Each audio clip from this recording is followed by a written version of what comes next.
ভারত তার স্থলবন্দর ও বিমানবন্দর হয়ে বাংলাদেশ থেকে তৃতীয় দেশে পণ্য রপ্তানির ট্রান্সশিপমেন্ট সুবিধা বাতিল করেছে।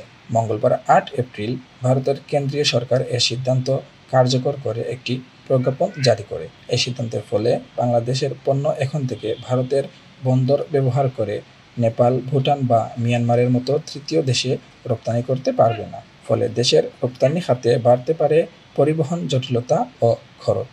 ভারত সরকার ২০২০ সালের জুন মাসে বাংলাদেশের জন্য এ বিশেষ ট্রান্সশিপমেন্ট সুবিধা চালু করেছিল।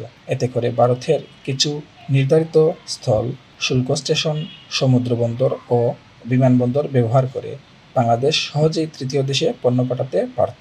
তবে সম্প্রতি ভারতের ব্যবসায়ী মহল, বিশেষ করে এ দেশটির পোশাক খাতের রপ্তানিকারকরা এ সুবিধা প্রত্যাহারের জন্য মোদী সরকারকে আহ্বান জানিয়ে আসছিলেন। তাদের দাবি ছিল, এ সুবিধার কারণে বাংলাদেশ প্রতিযোগিতামূলক সুবিধা পাচ্ছে, যা ভারতের শিল্প খাতের জন্য ক্ষতিকর। ভারতের প্রেস ট্রাস্ট অব ইন্ডিয়া জানিয়েছে, এ সিদ্ধান্তে ভারতের অভ্যন্তরীণ বাজারে প্রতিযোগিতা বাড়বে। দেশীয় উৎপাদকরা কিছুটা সুবিধা পাবেন, তবে এতে বাংলাদেশের পণ্য রপ্তানিতে বাধা তৈরি হতে পারে।